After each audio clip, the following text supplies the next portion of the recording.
Welcome to the podcast that guides men to demystify and develop their intuition. I'm your host, Doug Bites. Let's dig into the science and expand your horizons. All right, we're back for another podcast. Today's guest is Jon Samnick.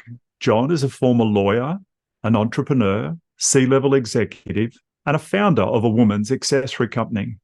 After numerous pivots, he's found his passion and purpose as a master transformation and performance coach, and he's known as the pivot coach. There's a lot more to Jon's life, and I'm looking forward to him sharing about it. Jon, welcome to the podcast. Great to be here, Doug. Good, thanks, man.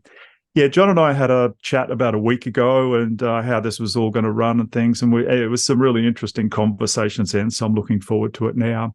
So it sounds like you've lived a very full life. Tell us about all the bits I've left out and how that's brought you here today. Yeah, I'll try to keep everybody entertained and not too bored with all of the bits, but I would say as I reflect back on my story, the things that come up for me are I'm originally from New York, live in Los Angeles for the last 17 years. And there's something about growing up in a place that gets inside of you, so to speak. And so I think the New Yorker in me will always be there.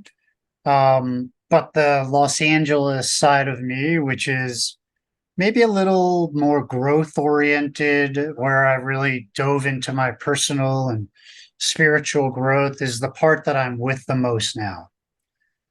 Grew up in Long Island, which is a part of New York. My dad was a lawyer, and I was kind of not so gently nudged into being a lawyer, following in dad's footsteps, so to speak.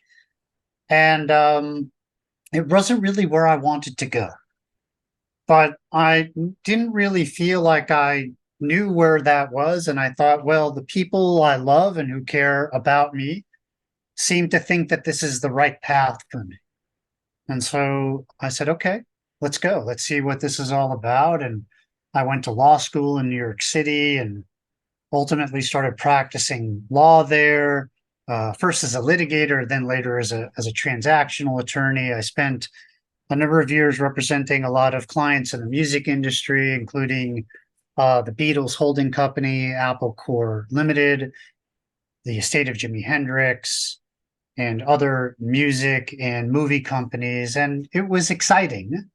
Of course, there's a certain level of energy and excitement to working on high profile types of clients like that. But I was suffering. I was not happy. I was not living my best life for the most part. But I mean, I think from the outside looking at me, you might think I was doing well, but I knew that I wasn't doing that well. And ultimately, without kind of going into all the ins and the outs of it, my life got shaken up. I think the first kind of big shakeup in my life was being in New York City for 9/11, and that experience, which really shook me to my core. The people who died and this collective trauma that we were in as a city and as a nation really kind of forced me to pivot. My marriage that I was in broke up at the same time.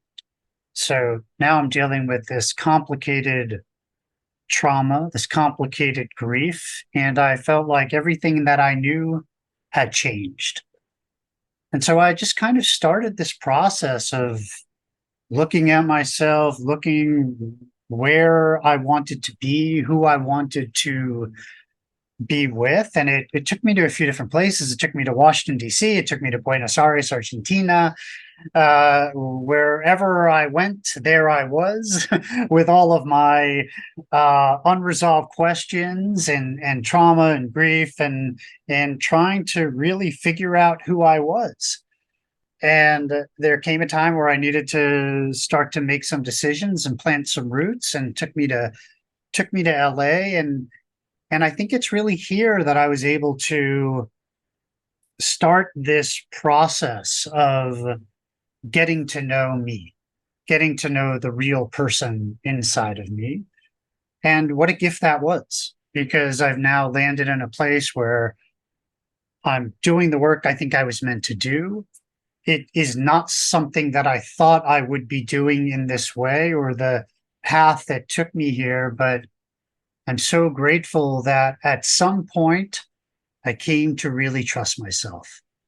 And it took a lot of work. It took a lot of feedback, a lot of criticism, a lot of listening skills that I've developed. And those are the things that I employ and use when I'm working with clients who are on that same journey of trying to find out what they should be doing in their lives, what their passion is, what their purpose is. Because I was living someone else's version of my life for so long, and that wasn't working. Mm. Yeah, I hear. I hear. Yeah, that's very, very interesting. Where how life's twists and turns takes us and brings us and pulls us and prods us to where we need to be, and and so interesting that I mean, it's not unusual these days for marriages to dissolve, but that happening at the same time as 9/11 with two very big events at the same time. Yeah, wow. Now, just to pivot on where we're at there, you sent me a photo of you to use in the artwork, and it looks to me of a photo of you learning to surf. Is that a proud moment in your life?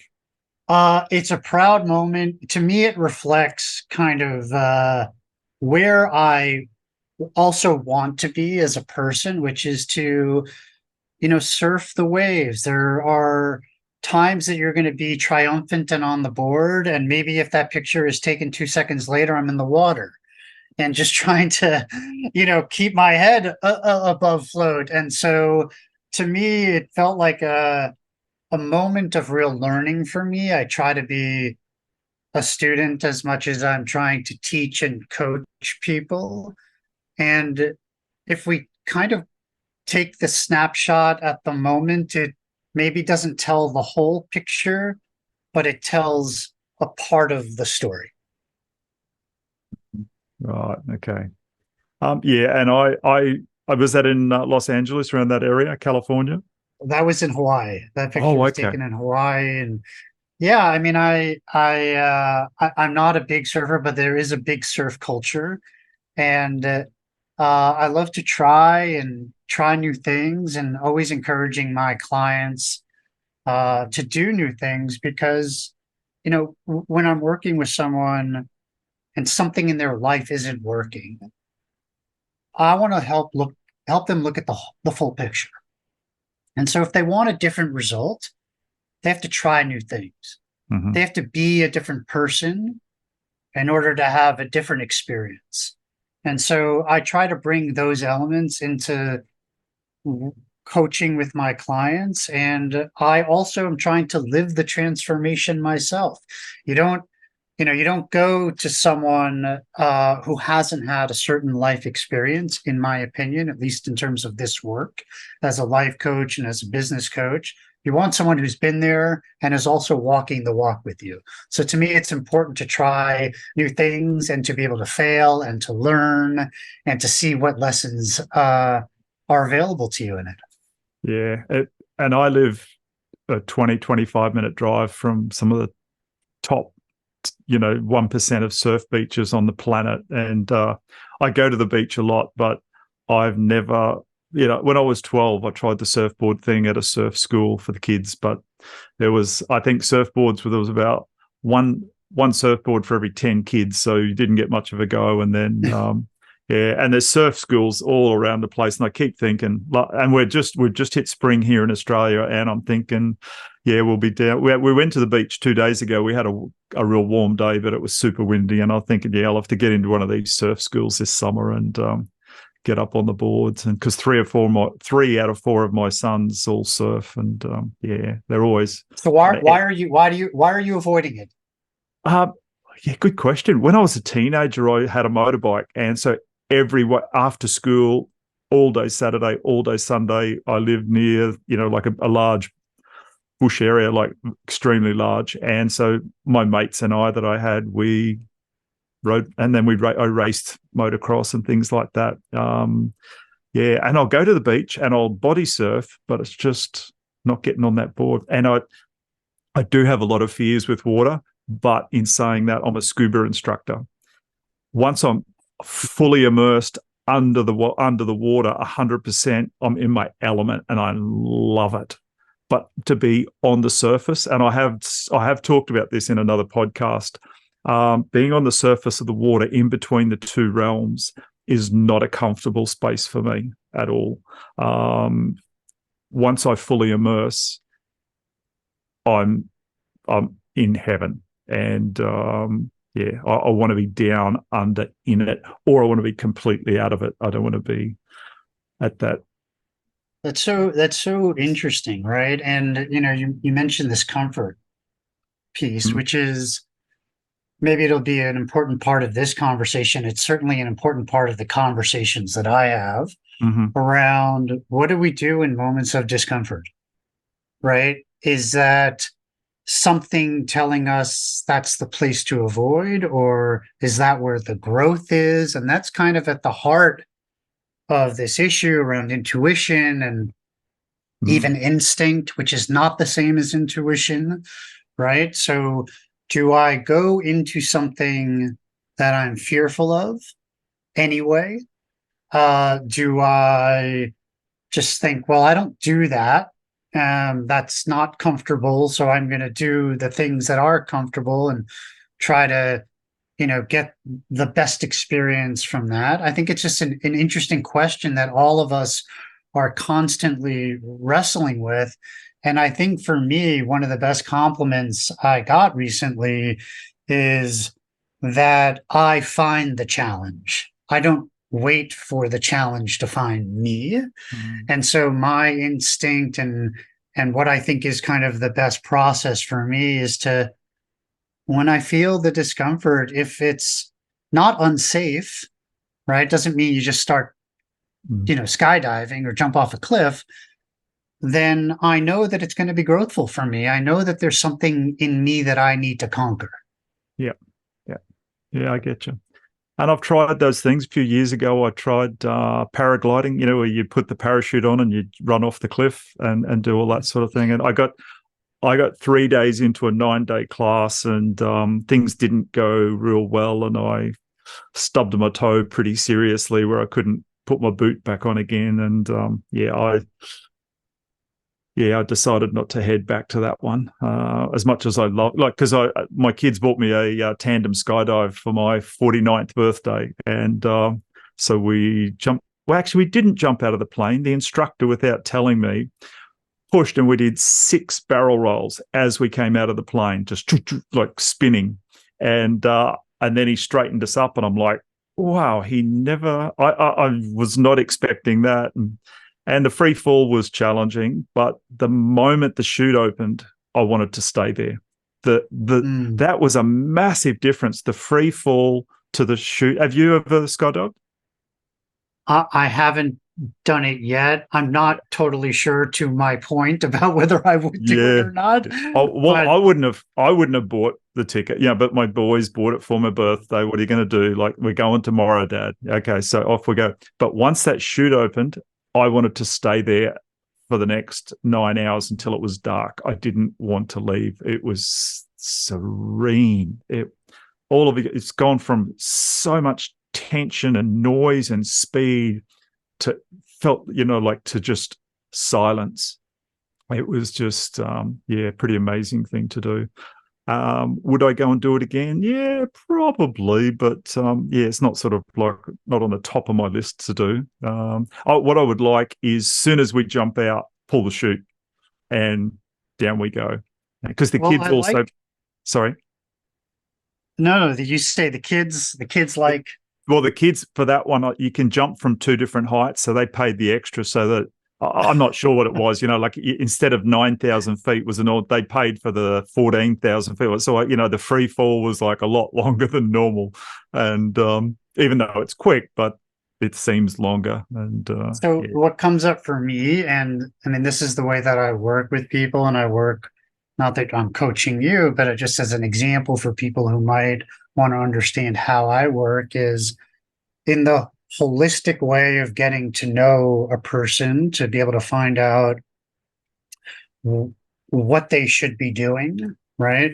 What they should trust inside of themselves is what you've just shared about yourself, which is there is something about the silence that's very comfortable for you, whether you're under the water or whether you're in the air. And that's a really interesting thing because I think a lot of people are afraid of the silence. It's part of the reason why people don't meditate. It's part of the reason why people develop addiction, especially to devices, and they get lost in the noise.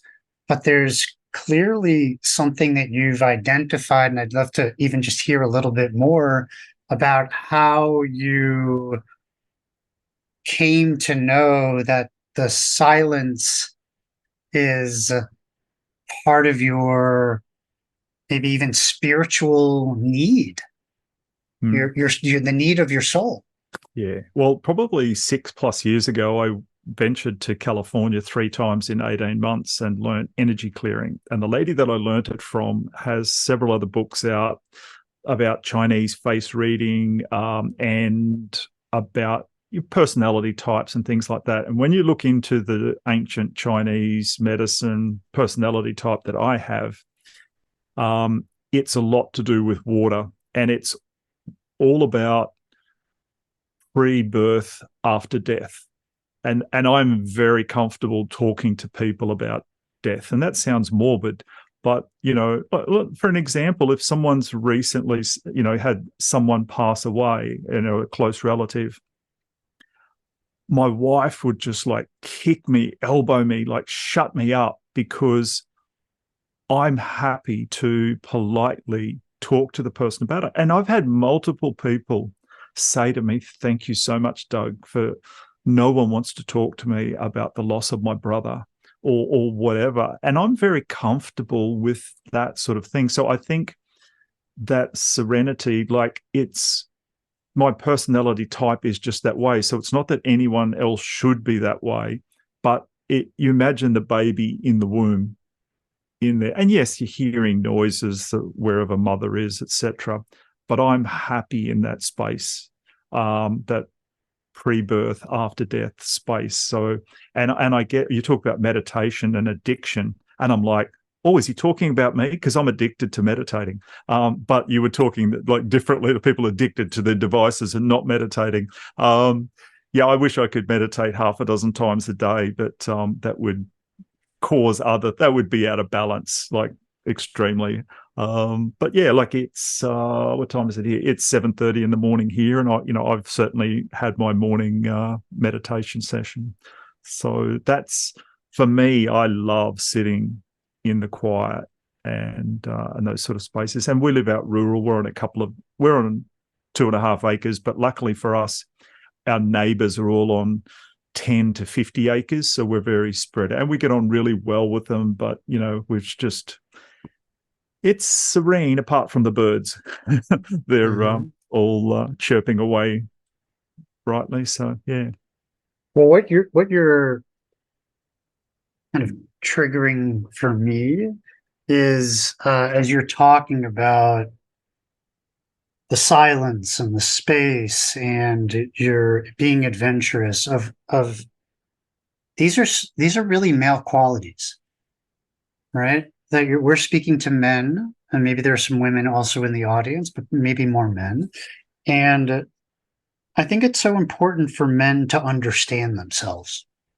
And I think it's an amazing thing that you're doing to help educate men about who we fully are as a person, including this aspect of intuition that some might consider to be more female than male, but we are all made of both, right? That Very there's much. the feminine and the masculine inside of all of us. And so for men, it's very typical for men not to say very much at all. Maybe even more in Australia where you are, to men to be quite silent and maybe even more sullen and keep things inside, uh, but not even to see what we can do with those qualities to uh, go even more inward with our comfort of silence. And I think that's something that I've discovered over the years, also in California, as opposed to other places. You mentioned coming to California and having maybe some spiritual guidance.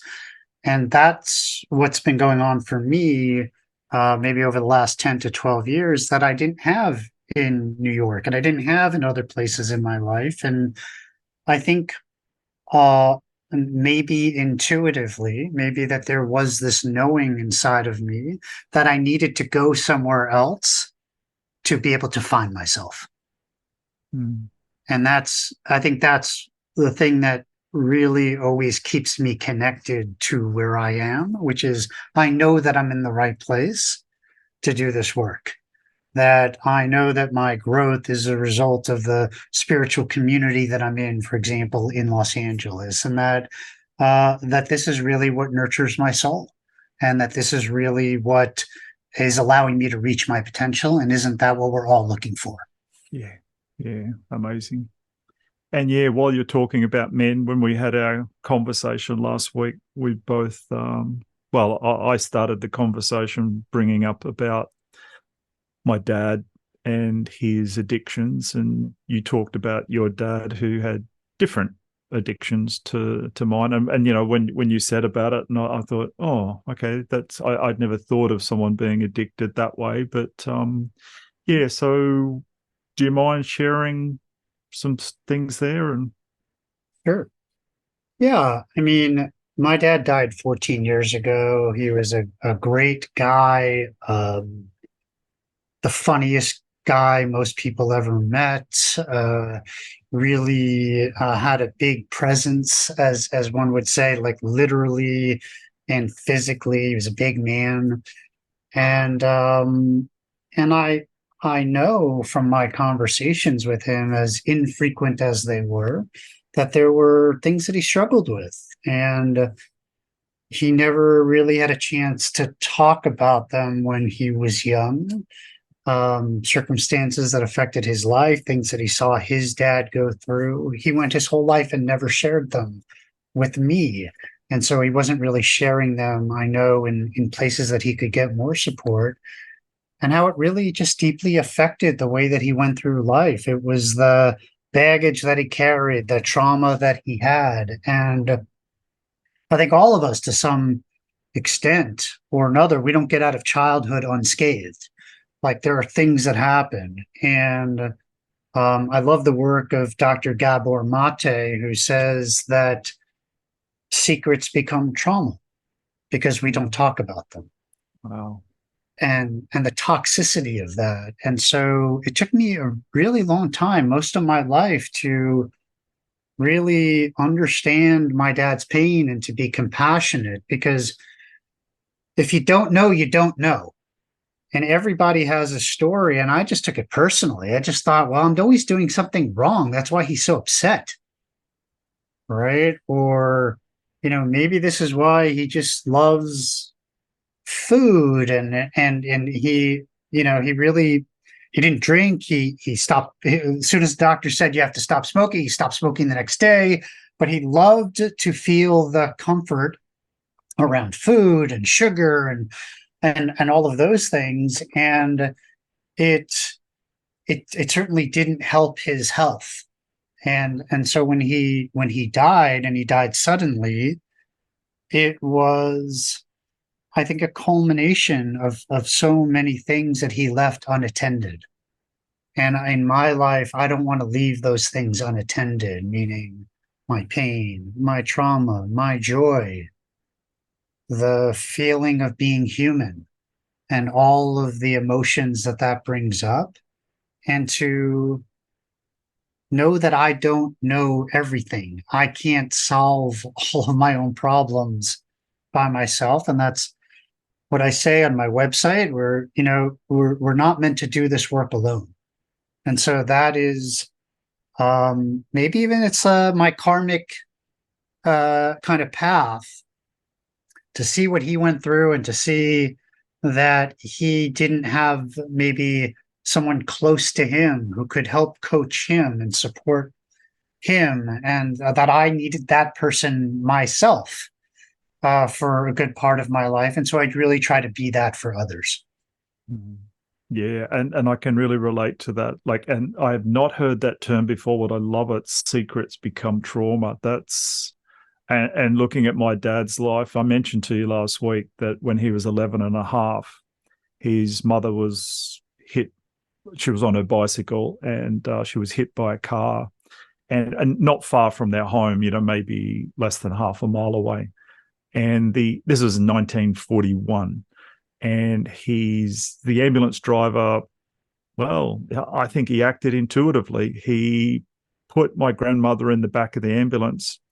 In a small town, he would have known where she lived. And he took her home so that the kids could say goodbye to her. And then they took her to hospital where she later died from head injuries. But at that point, my grandfather went into deep depression, and my father then at age 12 was forced to drink beer with his father to drown their sorrows. And my dad never talked about these things. Most of what I knew about my grandmother's death, my mother told me. She didn't hear it from my dad. She heard it from my dad's stepmother. My grandfather remarried. And so those two men, my grandfather and my dad, never spoke about things to anybody. They held it in. And my father's addiction, he died of lung cancer at 92, started smoking when he was 12. So, yeah, smoking's not good for you, but it's, but the alcohol and that sort of stuff. And he just held all that stuff in. And his addiction was alcohol. And when he would drink to excess, I look back now and I only realized this the last couple of years, he would go back to being an emotional 11-and-a-half-year-old boy. And that was just every weekend. And sometimes, occasionally, when he would drink, he would be happy and it would be fun to be around.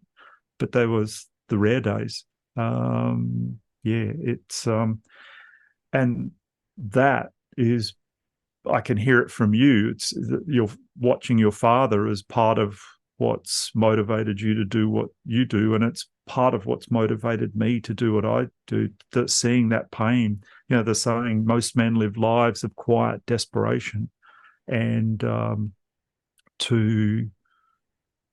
don't like that, and I don't want that, and I don't want the men who are listening, the men who will listen to this in the future, to any man who will listen to this at any time, to suffer. And there's ways to make our lives easier. We're never going to make them easy all the time, and there's no point in that, because we have to learn, we have to experience things.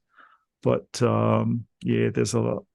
Yeah, I learned so much, and particularly my father's only been gone not even a year and a half now, and I've learned so much from him. And there's times when he speaks, like we just had Father's Day last Sunday here in Australia, like it's a different time of year.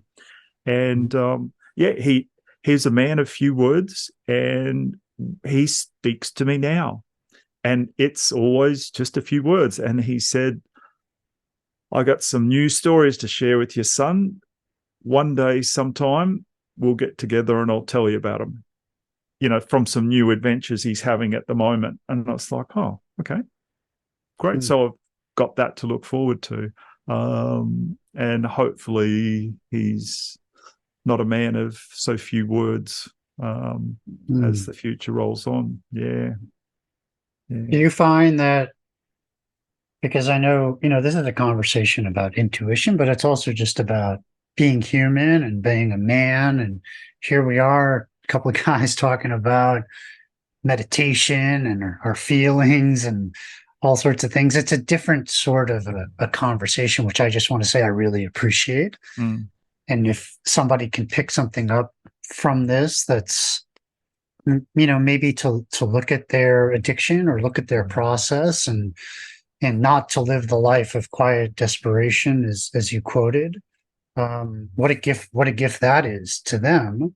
But as you're talking about your dad, and I recently lost my mom earlier in the year, does he show up for you in synchronicity in the world in certain ways? Because that's always a really interesting aspect of this. And as I was kind of looking at the question of intuition, because that's what the podcast is about, I also was looking not just kind of at the body sensation part of it, but also even the spiritual connectedness of it. Mm. Yeah, synchronicities for me are a huge part of my life. But while you were asking that, I'm thinking, I can't, like in the last year and a half since he's gone, I can't really think of synchronistic moments that I've picked up on that's come from Dad. I'm sensing him right now, like very much just standing in the background, observing my life. He's there, but I don't know, he's still at a stage of growth in himself. I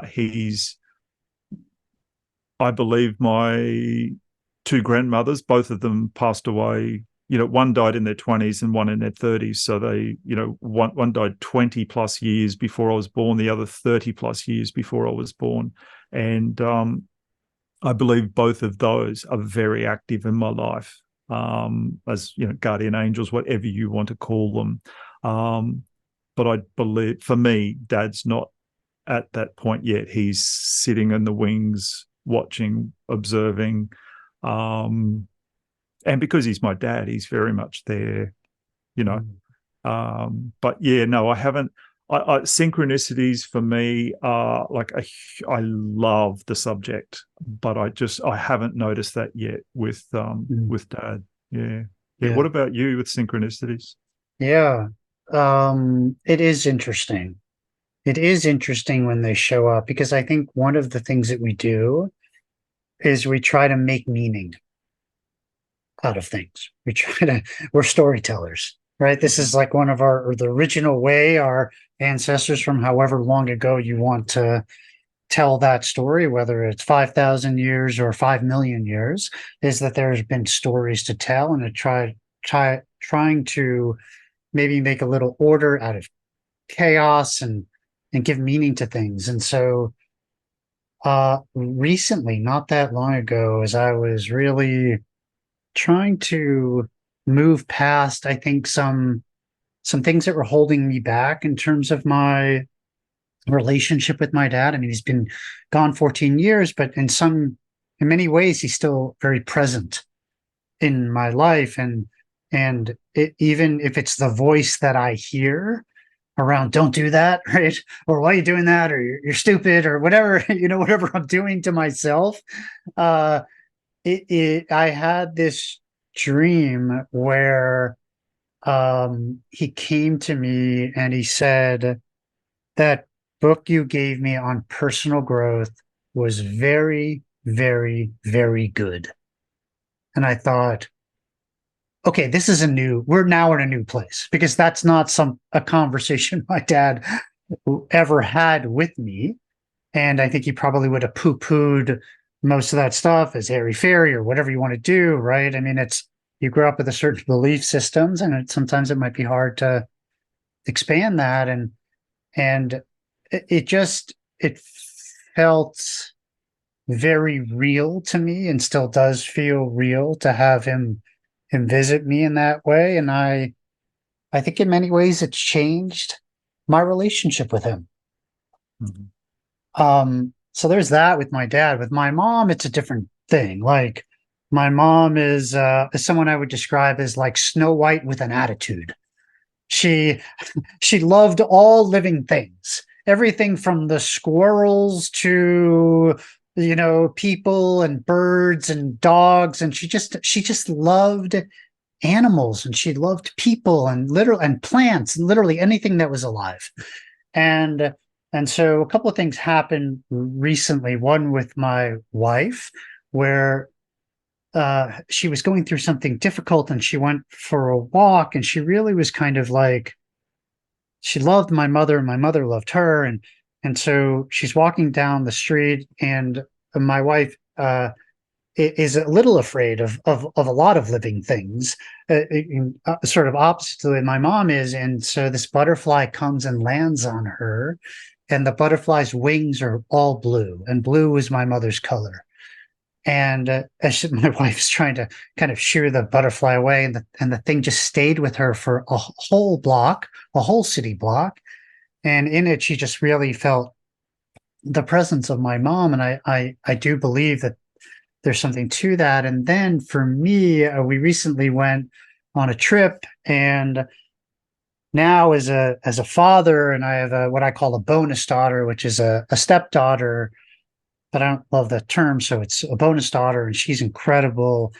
And I am now the person who is providing for my family and taking them on vacation. And remember the times when my parents used to do that for me, but it's a different thing now. I'm in a different place, even if I still feel very young and childlike. And I'm sitting at this table in this cafe in the hotel, and I'm just sitting there early one morning, just thinking about my mom, thinking, I think she'd approve. I think she would like the choice we made even to come to this place, and the way that we're being with each other. My mom's name is Jackie. And just in that moment, this woman walks in front of me and goes to order at the counter. And so now I have a view of her back, and on the back of her t-shirt says, "About Jackie." Wow. And I was like, okay, I got it. You're here. Okay. Message received. That's really cool, isn't it? Yeah.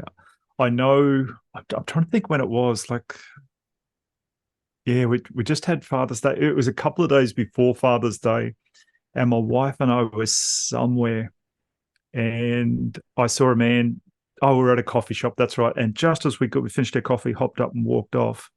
There was a gentleman I spotted at another table, and he was shorter than my dad, but was similar skin color, similar look, and very similar shirt on. And it was just like, almost, if my wife had looked at me, the tears would have flowed.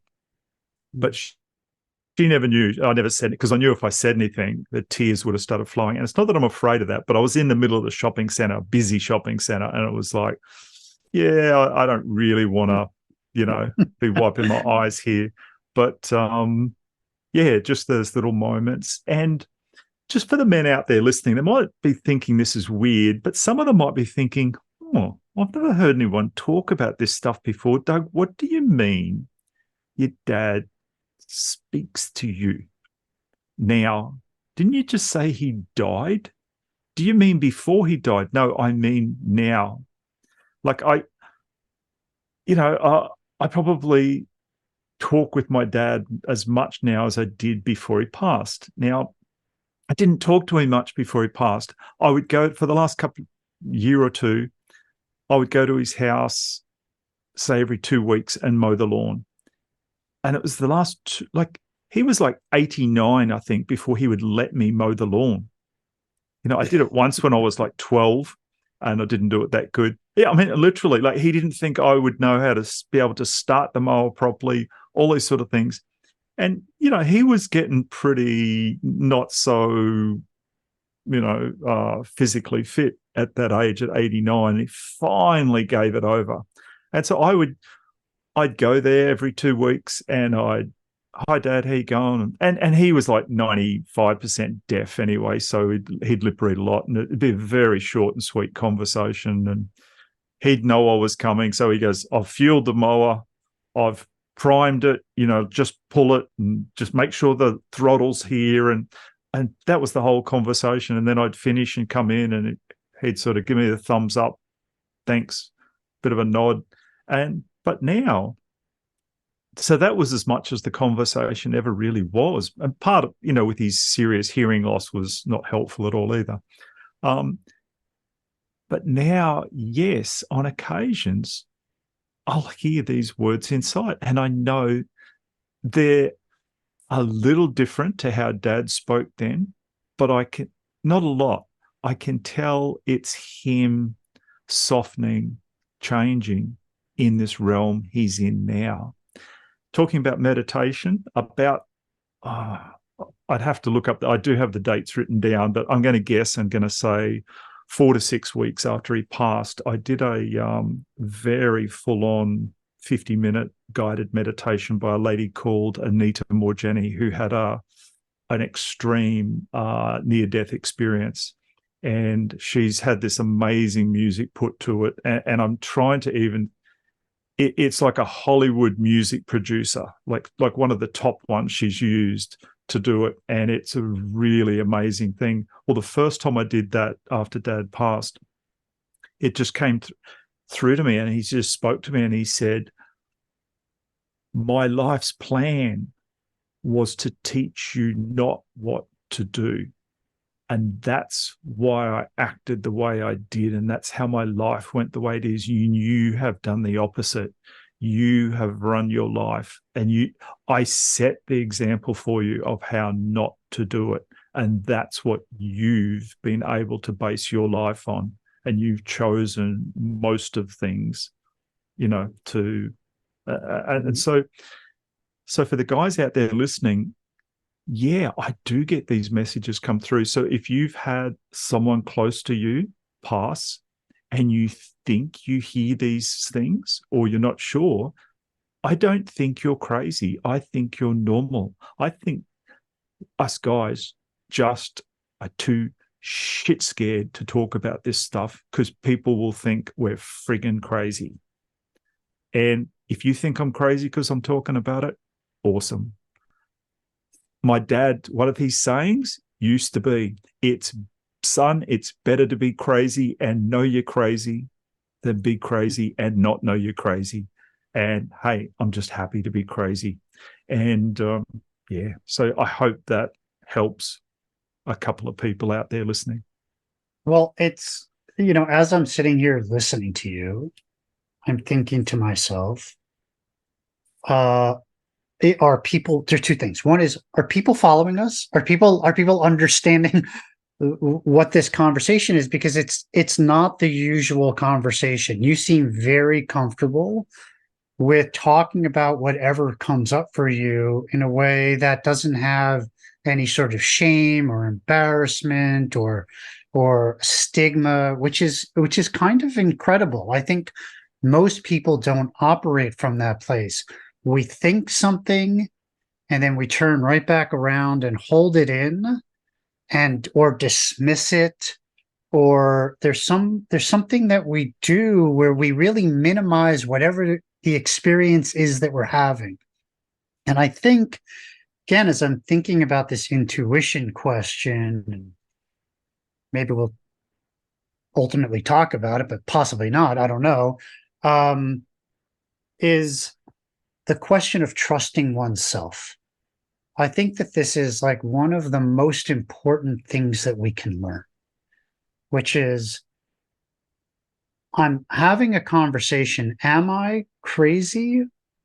Is this real? Is this something? And sometimes it is really hard for us to work it out inside of ourselves. And so we talk to maybe a trusted advisor, someone, women do this all the time. They talk to each other, right? Am I crazy? Da-da-da-da happened. No, you're not crazy. Da-da-da. Right. And then that's just kind of like, it becomes validated, or maybe it gets blown up, or I don't even know. But for men, we hold it inside. And we're doing ourselves a disservice by not connecting with one another. Hey, Doug, something came up the other day. What do you think of this? And you go, oh my God, John, of course. I talk to my dad. I have these conversations. You might want to trust that. I go, oh, okay, great. Now I feel a little bit better. And it's something that we have to do, because if we're not trusting our intuition, then what are we trusting? Where are we making decisions from?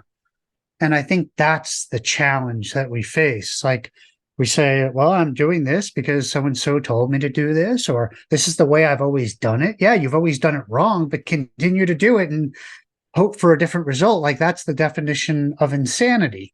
So why don't you try to understand whether that even feels like the truth for you?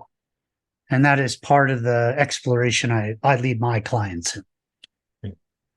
Yeah, that's exactly. Yeah, I I definitely do clam up on things and don't say things, but I'm starting to realize now that, I'm in a couple of months, just before Christmas, I turn 60. And, it's like, if not now, when? If I haven't got the guts to say stuff now, like, when am I ever going to say it? And, one of the questions I've got for you, I'm just looking here, is, do you believe that you chose to be on Earth at this particular time for a reason? And I ask that question because I believe I'm here on this planet at this time, at this very time in history, for a really serious reason.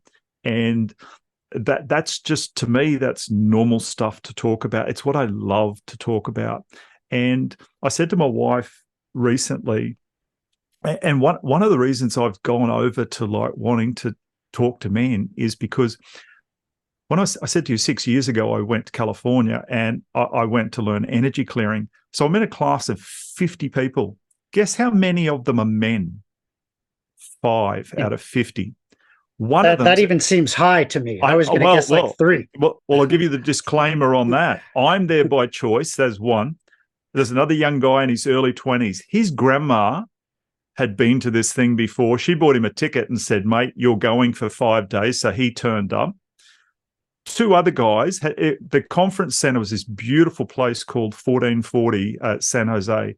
And they'd had multiple conferences planned at the one time. Well, 2 of the conferences didn't get enough attendees. So 3 days before, these 2 men got an email from the conference center saying, your conference is cancelled because of lack of participation. However, this other one's well attended. Do you want to turn up to that? One of the guys was from Seattle and the other was from London. So they came anyway. They had no idea why they were there. They were really cool guys. We had some great conversations.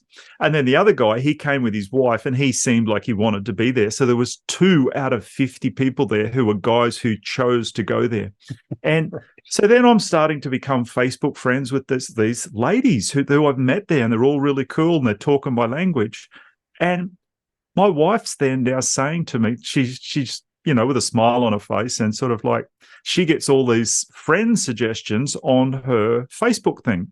And she's clicking like, who are they? And she's like, oh, Doug's friend with this lady, Doug's friend with this lady, Doug's friend with this lady. And it's like, I'm thinking, this is not really fair on my wife, and so in these circles, it's typically female when people want to talk about these crazy out there sort of things. And it was funny before you said, like, women just have these conversations. They yak and talk each other like, I don't know. I'm not privy to what women talk about, but you hear bits of it here and there and you think, yeah, they do clear the air pretty quick with all this stuff. Do you think I'm crazy because I'm saying this? And they're like, oh, no, I have that all the time. And I'm like, yeah. So I said to my wife the other day, because I've done this push recently and this is how we connected, for men who want to talk about intuition. And, in the last couple of months, I've interviewed quite a few men. And I said to her, I think I'm going to send a message out to all these guys and just see if we can meet on Zoom once a month, whether they can come or not. Even if one of them turns up, I've got someone to talk to because in my local area, within an hour drive of where I live, apart from my 4 sons, I have very, very few men that I can have conversations like this with. It's really challenging, whereas women can just connect all the time. I'm so, like, you're on the other side of the planet to me, and it's it's so Yeah, it's conversations I love to have, but I have just pushed over to the men's side of it, with consideration to my wife. We've just a week or two ago celebrated our 39th wedding anniversary. And so it's like, yeah, that needs to continue on. And I don't need to do things to make her jealous, just because I like Right. having these unusual conversations. Yeah, right. So it pushes you sort of outside of that comfort zone and makes you reach out to more people. And I saw your message in this one particular group, which is around podcasting, and so we connected, and now here we are having this, I think, elevated conversation about things that most men don't talk about, but is certainly very interesting to me and obviously interesting to you, and has helped propelled us, I think, into the space that we're meant to occupy. Back to your question, at this moment in the time of the universe, which is something that 10 years ago, I would not have known how to respond to that. Mm-hmm. But I really do feel like my presence here is not a mistake. That's the place I start. This is not a mistake. This is a miracle in its own way. And I think that there are too many people walking around with the inverse of that, which is, I'm not meant to be here. This is a mistake. Nobody cares about me. We're isolated, we're disconnected, and they don't think of the miracle of themselves. And again, what a disservice we're doing. Yeah, absolutely. Yeah, I hear you. Yeah, and I don't think I would have come to this place had it not been from my mother.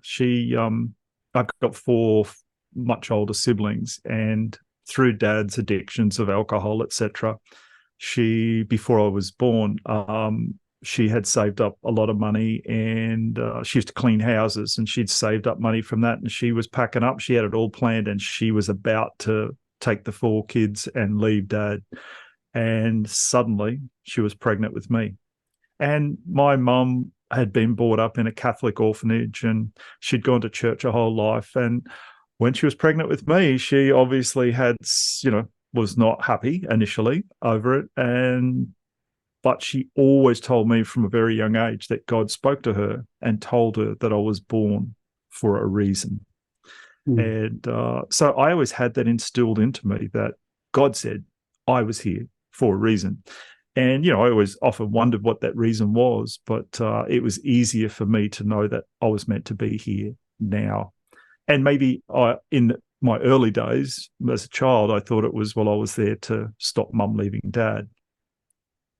But now in my older, and maybe that's the case, now in my older years, I know it's with all the changes on the planet and the things going on, I'm here for now. And I often think I'm a little ahead of my time with men's intuition, but there's got to be some sort of foundation built. And I see that as part of my role, is making conversations like this not unusual, making this more and more commonplace, and allowing and letting guys listen to conversations like this and think, fuck, like that's just crazy shit these 2 guys are talking about.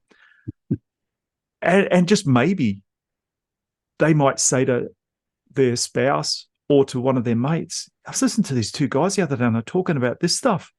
And the reason they bring it up is because they'd like to have a conversation about unusual things like this. Yeah, and I would say, to those people who are trying to maybe figure out how to have these conversations, I would say have any conversation, right? I think for men, it's just start to connect and start to share and seek support from one another. Ask for help is such an important thing, and it's something that we don't do, right? It's kind of part of our stereotype of like, we'll drive 1,000 miles in the wrong direction as opposed to asking for directions. And I think it's time we really started to shift that. And it doesn't make you less of a man to do it. It actually, your job and part of your role in your masculinity is to be a leader and to be a provider. And you're not meant to know all the answers. You're actually meant uh, to ask for support and ask for help, and show your family that they can seek the help of their community and their family. And it's very much in the leadership position to say, like, I'm not sure what I'm doing in this moment, and to do it with joy and even a little bit of levity. You don't have to be so serious and so rigid. And that's just the stuff kind of our dads passed down to us and their dads passed down to them. And so we're entering a new place, I think, in terms of our consciousness and who we are, and who we're meant to be for others, and our role in the family. And to kind of look at your identity. Like, how do you identify? If you want to identify as somebody who is open and warm and inviting, then stop being so closed and rigid. Mm-hmm. Yeah. Yeah. No, I hear you. I hear you. So talking about synchronicities, and is there any that you can sort of just we've been talking about it, but what about some examples? Can you think of some from your life that you'd like to share that might help the listeners? Yeah, I mean, I think I would like to share a story that kind of brings in the intuitive and the synchronous. It's probably the most recent story that I have that really, I would say, was life-changing for me. So there's an event here that I participate in, which is called 29029, which is the vertical height of Mount Everest. And a friend of mine and a couple of his buddies created this event so that people could have an endurance hiking event, but not have to go to Mount Everest to try to do it. That's right. So we bring the mountain to you is essentially the tagline. And it's held throughout the United States. It's held on, let's say, 4 or 5 different mountains. And last year started in Canada at Whistler. And so I've now participated in 3 of these events, and they are life-changing. It is incredible. And it brings together all sorts of athletes, right? And I think actually is a good story for men because we relate to the physical more so than maybe the talking part. And so, you can, play a game with your mates and they're your best buddies, and you kind of like, you're communicating in other ways other than just through the like, hey, tell me something really personal about yourself. So, and so last year when I went to this event in Whistler, it was at the time that I learned that my mom was dying. It was learned that she had a terminal cancer, and I had committed to this event, but I was also happy to not go to the event if that was what was needed at the time. But I had a conversation with her, and I was feeling really down, and I was feeling low and emotional, and really just kind of new. Even though the doctors didn't use kind of the terminal word, I knew. I had my own knowing of that this was she was coming to the end. And so I was spending time with her and not training for the event. And by the way, you have to train for this event. It is a 36-hour endurance event, and the goal is to ascend the mountain to the number of times on that particular mountain that equals 29,000 feet. And some people take the entire 36 hours to do it. I would say the most highly trained could probably do it in 16 to 20 hours. And while I consider myself an athlete and I've certainly been athletic in my life, I also know that I'm in my mid-50s, and it's not like I can just roll out of bed and just start hiking for 36 hours, especially up a hill. And so I'm talking with my mom, and I didn't know what to do. I should I go? Shouldn't I go? And And we sort of had that kind of emotional struggle around it because I didn't want to miss any time with her, but I also felt like I had a friend from Singapore who was joining, and a friend from New York, and another friend from Toronto, and it was something that we had planned for. And I just said, I'll cancel it if you want me to, whatever you want to do. I just want to let you know that this is an event that has some meaning to me, and I think it'll be beneficial if I go, but I don't have to. And she just said to me, you can go, but make it meaningful. And I said, okay.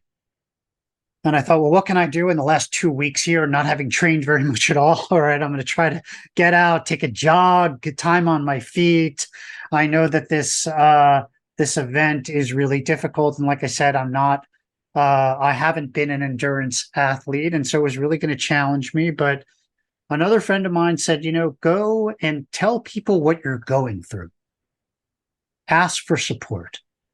A guy said this to me, and sometimes we just need to hear it from guys, right? Wouldn't resonate the same way if one of my female friends like, just go and tell people what's going on. Yeah, okay. But if a guy says that to me, I'm like, okay, there's something in that. And so when I go to these events, I have a plan. And the first plan is connection. I want to connect with people. My goal is not necessarily what everyone else's endurance goal is. My goal is connection, because I spent a lot of my life disconnected. So I know that this is an important part of my growth, is to go and feel connected to people. The second thing that I do is to be total in the event. From the minute it starts until the minute it ends, I want to be there.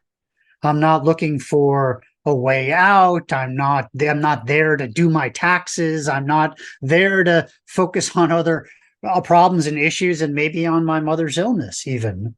That I want to be total in the event. And then the third thing to do is to take care of myself, take care of my body, have integrity, listen to it.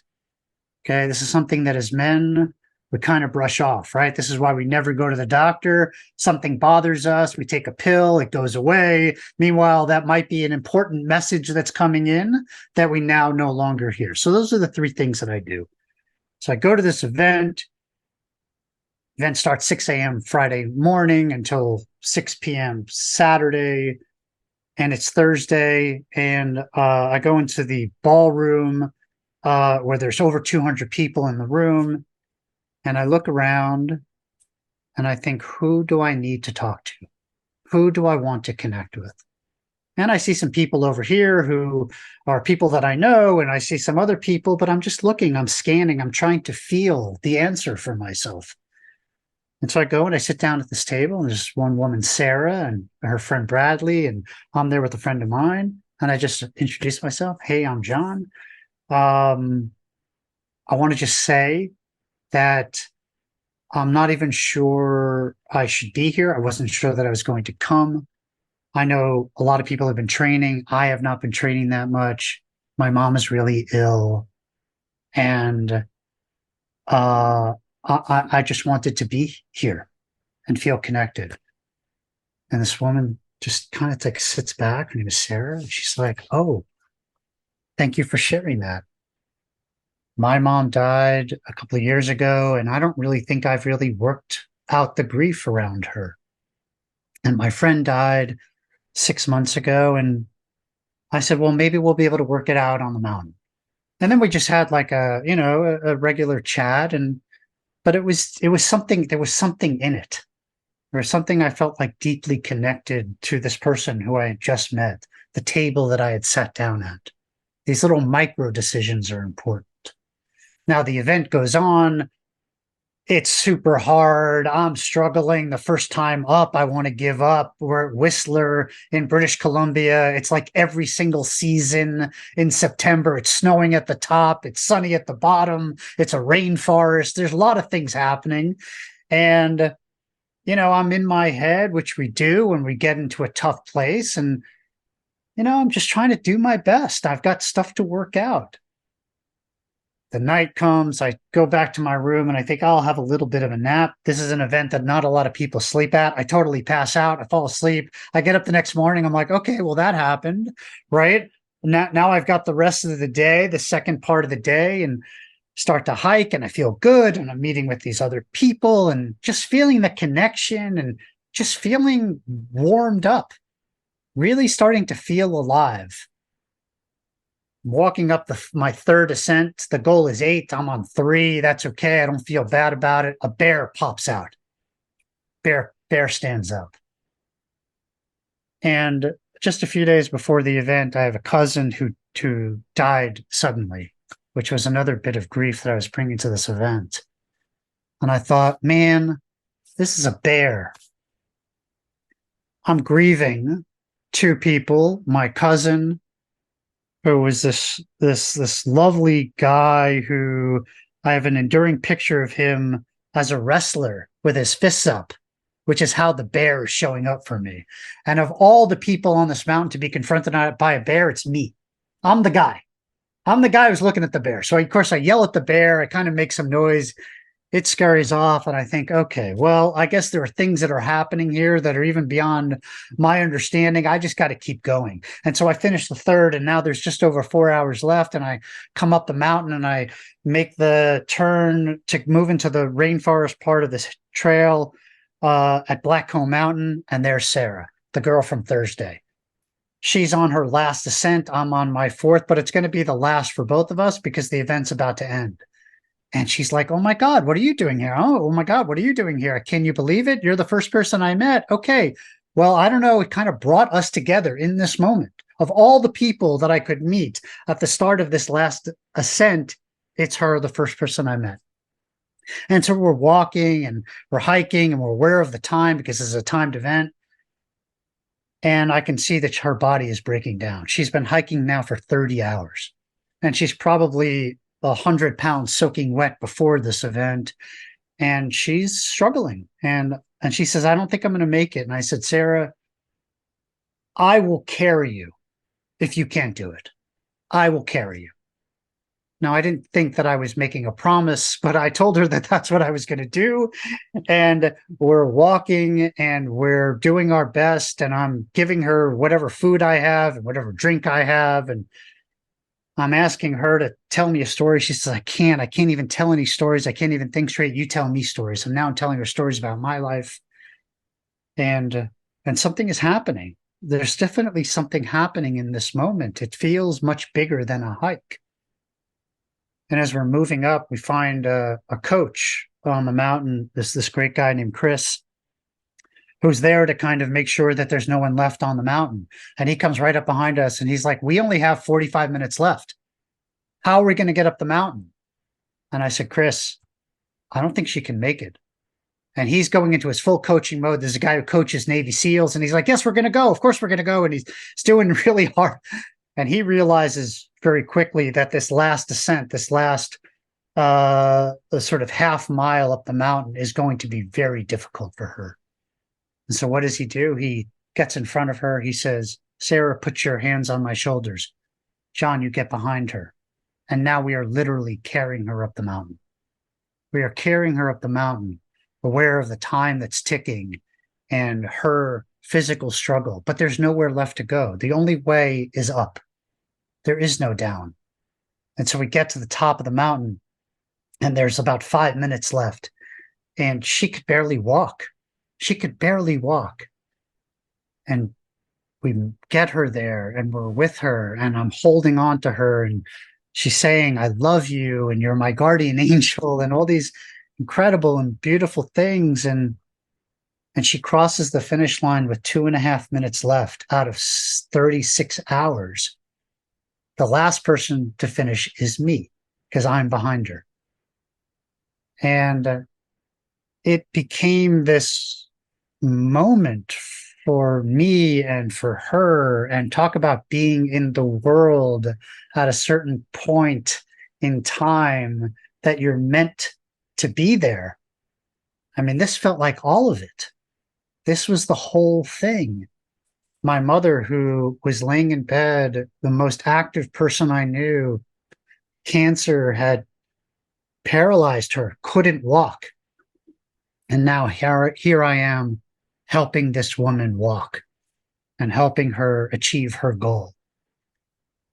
And so the intuition to meet with her at the beginning and the synchronicity of us being the last two people up the mountain is a memory that we'll both have for the rest of our lives. And we met earlier this year to sit and talk about it. And we just have a bond that no one can take away, a story that's incredibly powerful about not just about both doing things on your own, but also asking for help and looking to help and support people. And so, you know, my finish on this mountain wasn't one that was the 8th lap apex experience, but I got to tell you, it was the greatest 4th lap in the history of this race because of the meaning that it carried.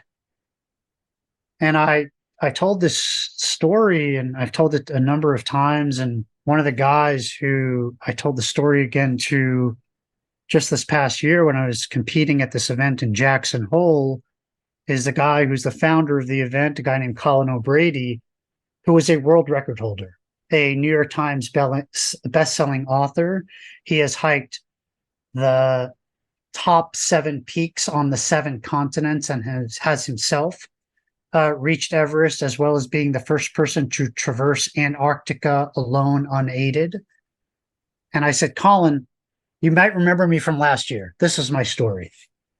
And to my surprise, he then went out and, as part of his keynote address to 250 hikers who were about to take the mountain, he shared my story. Because it's that meaningful. It's that important to understand that we're not just there to do one thing. We're there to do whatever it is that is required of us, whatever it is that we feel. And you might come for one thing, get something else. And I think that that is kind of the essence of intuition, is to not have such a strong idea about what's supposed to happen, how it's supposed to happen, to be results oriented, but really the richness of the journey. If you take a moment, look around, connect with others, connect with nature, and it will allow you to be your best self. And in that moment, I really felt like I was my best self. Yeah, that's an amazing story. And you obeyed your mother. You made it meaningful. That was, yeah. And she knew. And they do say that when people are getting really close to death like that, they're starting to pick up things and sense things. They're getting ready to move on to how the next realm is. And so, yeah, she would have intuitively said that to you. And we get into these positions and we're not sure why or what's happening. We don't know why we sit down at that table and talk to that person. But yeah. And had you not met her that Thursday evening and you'd have suddenly come across her, it would have been much less of a connection for her. Yeah, I might have even just walked by that person. I might have even, who knows what I would have done. But to me, just like the bookending of the experience, and I ticked off all the boxes, right? I was respecting my body, listening to my body, wasn't trying to be a hero, wasn't trying to go outside of what I knew that I could do. I was completely total in the experience. In fact, my event started the day before the event started, right? And I was the very last person across the finish line. And the connection I made, and now the story that's told, not from an ego place, but really as a reminder to people, because a lot of people are big achievers, right? They just go, and if you don't reach the top of the experience, then you feel like maybe you failed. And that's not the way I look at these things at all. Like, I'm going for the experience. I'm going for the connection. You know, maybe next time I'll train more too, and there's something in that for me also, but that's how I lead. That's how I want to live my life. And the most unexpected, beautiful things happen when I live that way. Yeah. That's awesome. I love that. Yeah. And that's, you're not living a life of quiet desperation when you're doing that. You're completely polar opposite at the other end of the scale when you're doing that. And that's what this podcast is about, getting that message across to men. And it was still a hard slog walking up that mountain physically. But, so I'm not saying we're going to make everything just easy and it's just a breeze anymore. No, but there's meaning in what we do. There's purpose. We feel better. We've got, it's a memorable moment for you for the rest of your life. It gives your life more purpose. So, that's what I'm about here. And that's why I've got the guts to, as fearful as I am in a lot of things in life, I've got the courage to, let people know how I feel, and I know what I've got to say is not for every man. I know that. I'm not foolish enough to think that, but there are certain men out there that need to hear what I've got to say, and they may be hearing it this year, next year, 10 years time. These podcasts are out there, and who I might be speaking this to someone who's not even born yet, and they'll come along and hear the message. And I've been listening to a couple of very old books. Like now I've read them 30 years ago, and I've just finished listening to Think and Grow Rich, and I'm halfway through How to Win Friends and Influence People, old classics. And I'm like, oh, wow, and so this, technology these stories are really meant to live on. And I think maybe this could be part of your legacy, maybe part of my legacy, is to reach people where they are also. Like when I tell that story, I think the reason it has resonance is because it's a very real thing for high achievers, for people who think that you need to complete something at the highest level or else it's a failure, that it's binary, right? And for men, we talk about things through sport and activity.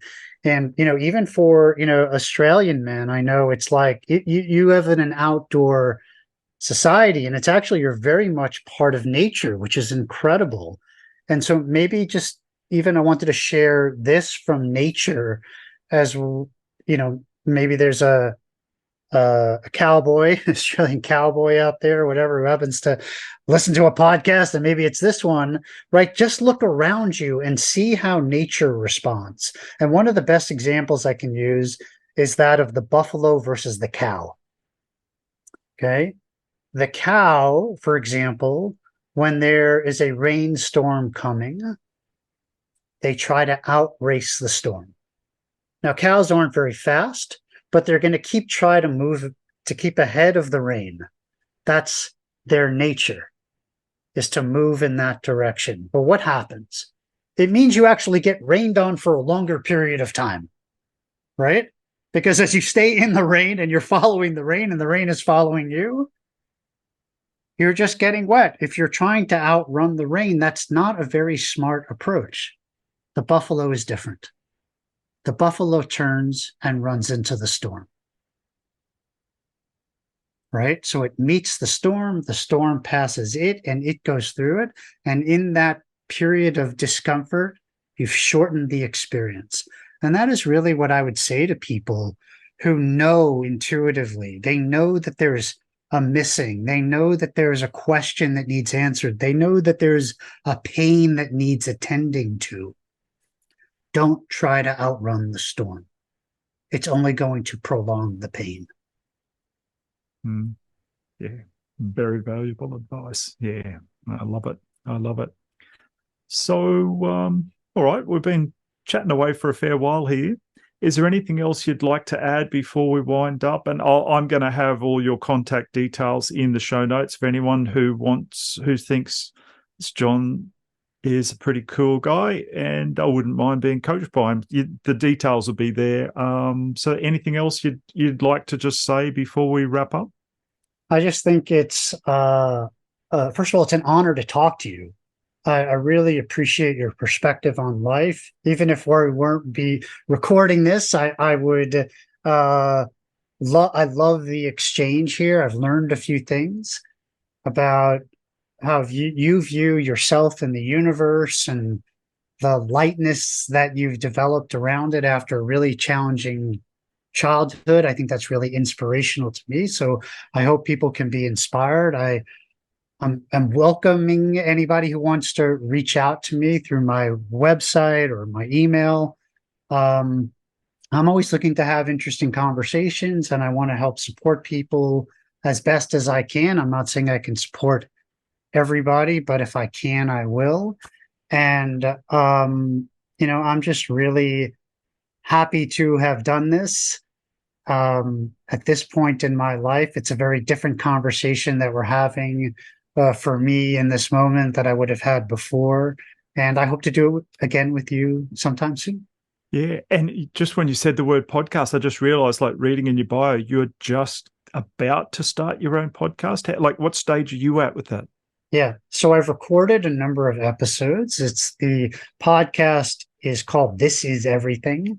And this is the way it's actually felt. The reason it's called This Is Everything is I want the conversations to be really present, that this is everything that is actually happening. And maybe there is something that someone will hear that will change their mind, that will move them, that will allow them to pivot and allow them to have everything that they want. And so a certain moment for us could be the This Is Everything moment. Oh my God, I heard something. It's the thing I needed to hear. It's the pivot I needed to make.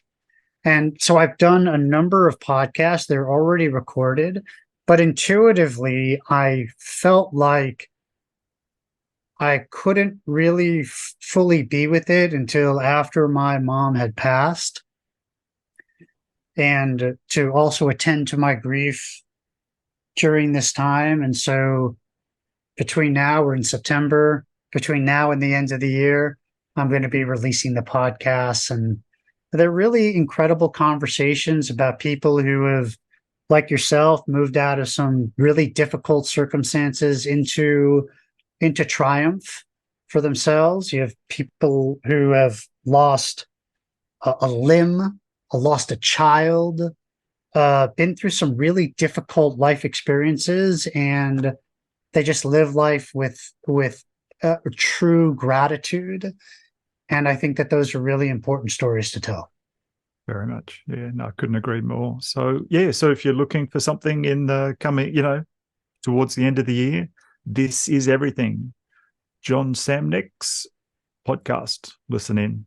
All right. Thanks, everyone, for listening in. And thank you, Jon, for this awesome conversation today. Thank you, Doug. No worries. Okay, to everybody, bye-bye. Well, we're at the end of another thought-provoking episode. Remember to subscribe so you'll be alerted to new episodes. I want to say thank you to the men who are joining me on this journey of intuitive development. I truly hope our time together has expanded your reality and reinforced trust in your ever-reliable gut feeling. Embrace your intuition. It will not lead you astray. Until next time, stay tuned, stay curious, and trust your gut.